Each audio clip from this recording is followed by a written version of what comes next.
नमस्कार जोहार। आप देख रहे हैं न्यूज जच अपडेट का न्यूज बुलेटिन। शाम के 6 बज चुके हैं। आइए जानते हैं झारखंड की अब तक की बड़ी खबरें।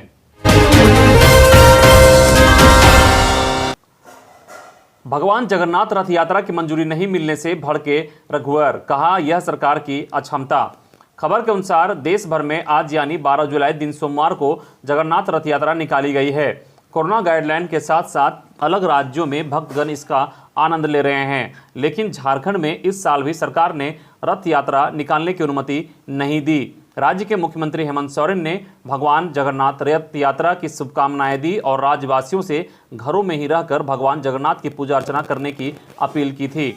इधर पूर्व मुख्यमंत्री रघुवर दास ने सीएम हेमंत सोरेन के निर्णय से सहमत नहीं है। उन्होंने सोशल मीडिया पर अपनी नाराजगी जताते हुए कहा कि रथ यात्रा स्थगित करने का फैसला राज्य सरकार की इच्छा शक्ति की कमी दिखाता है, साथ ही सरकार ने निर्णय लेने में अक्षमता दिखाई है।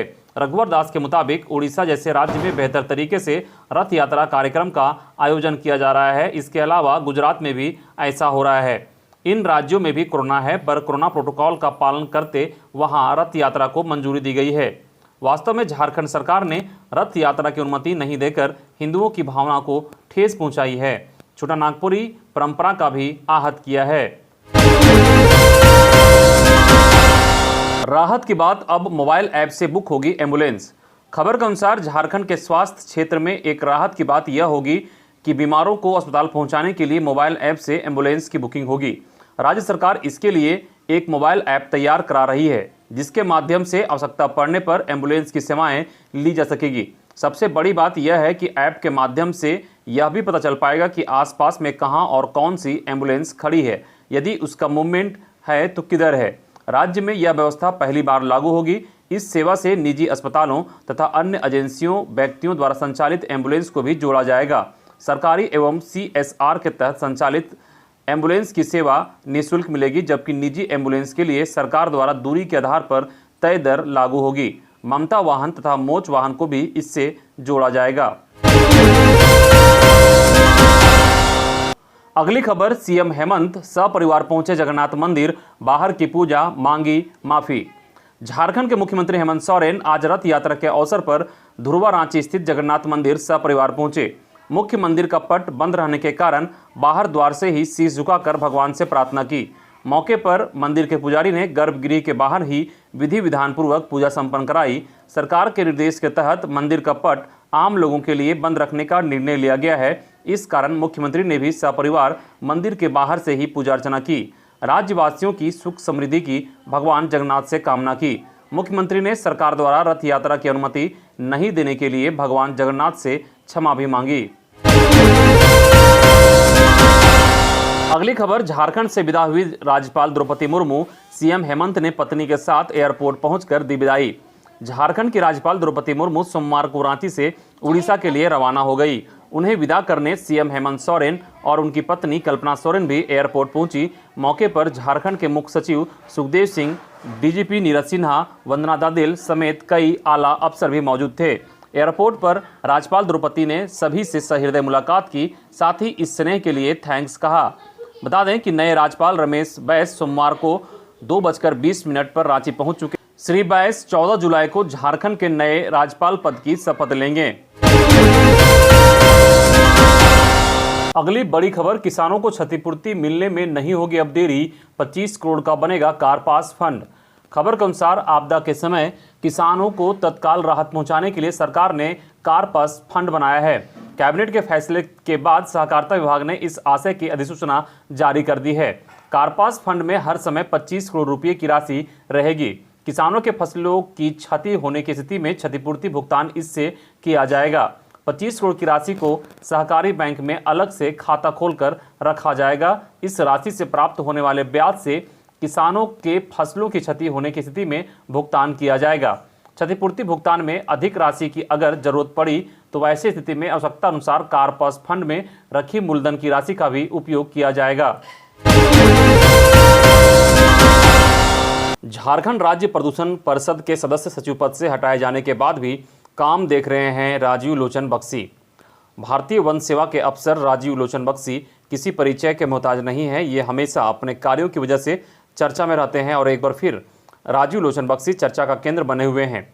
वन, पर्यावरण एवं जलवायु परिवर्तन विभाग ने 11 जून 2021 को एक अधिसूचना जारी किया, जिसके तहत राजीव लोचन बख्शी को प्रोन्नति देते हुए मुख्य वन संरक्षण के वेतनमान के साथ मुख्य वन संरक्षक सह परियोजना निदेशक परियोजना समन्वय इकाई के पद पर पदस्थापित किया गया। अधिसूचना के बाद मुख्य वन संरक्षक सह परियोजना निदेशक के पद राजीव लोचन बख्शी ने योगदान दे दिया, मगर झारखंड राज्य प्रदूषण परिषद के सदस्य सचिव का पद नहीं छोड़ा।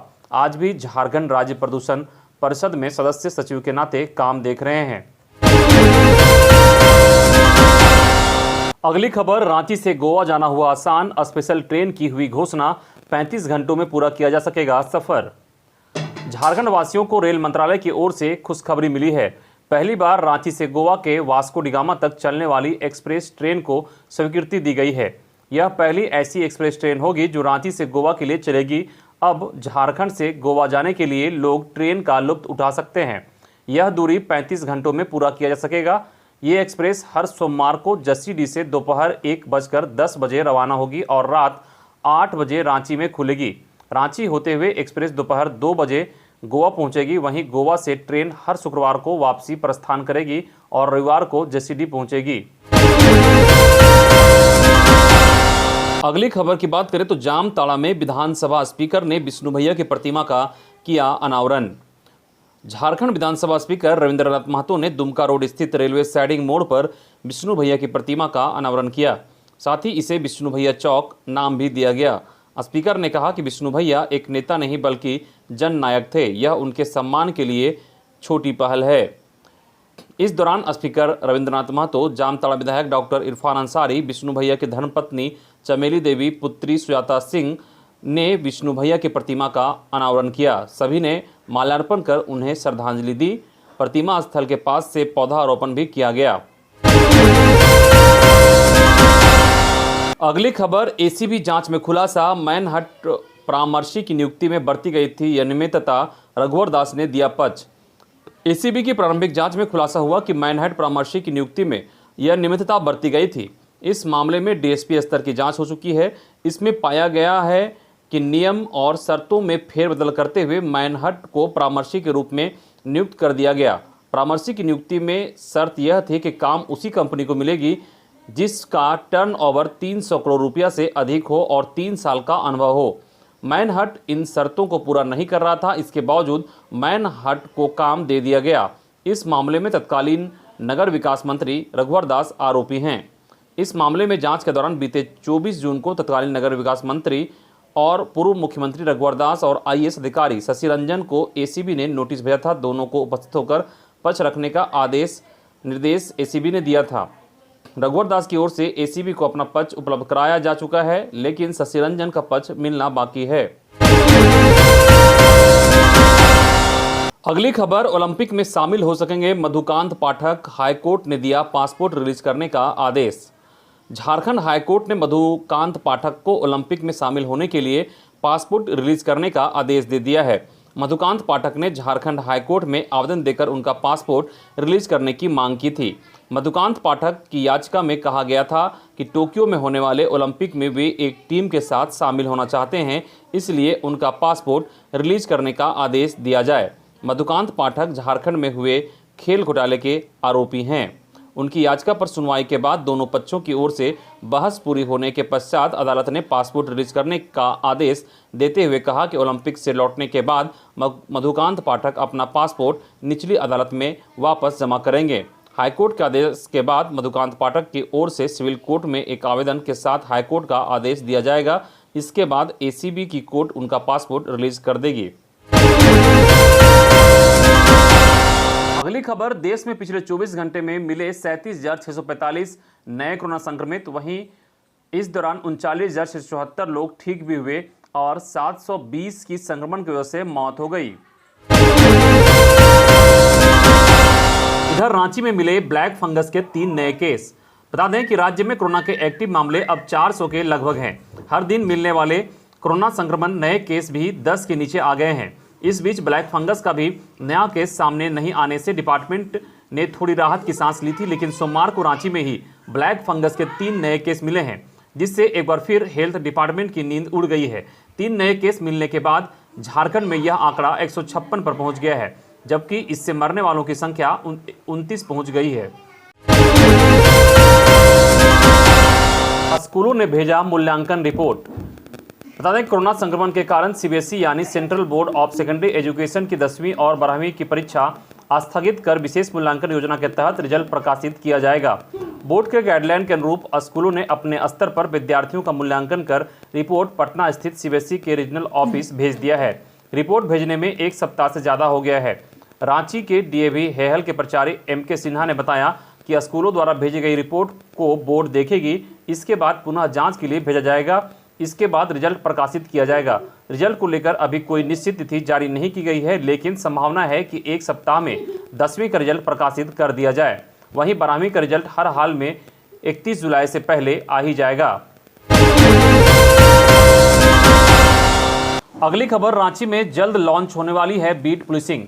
इसकी तैयारी पूरी कर ली गई है। इसके लिए रांची पुलिस की ओर से एक बीट बुक तैयार किया गया है। इस बीट बुक में उन इलाकों का पूरा ब्यौरा दर्ज होगा, पूरे इलाके का नक्शा भी होगा। उस इलाके की आबादी, पुलिस के मददगार, गैर मददगार, अपराधी, जेल से छूटे अपराधी, फरार अपराधी, स्कूल, कॉलेज, सरकारी व निजी कार्यालय, बैंक सहित हर उस पहलुओं का डेटा तैयार किया जाएगा। इसे ध्यान में रखते हुए बीट बुक तैयार किया है। इसके लिए अलग अलग कॉलम बनाए गए हैं। हर कॉलम में पूरा ब्यौरा बीट के पदाधिकारी और ऑफिसर दर्ज करेंगे। एसएसपी सुरेंद्र कुमार झा के निर्देश पर यह स्पेशल बीट बुक तैयार किया गया है। सिटी एसपी सौरव ने बताया कि बीट बुक का उद्देश्य इलाके का पूरा डाटा तैयार करना है। इसमें हर पहलुओं को ध्यान में रखकर इंडेक्स और कॉलम बनाया गया है।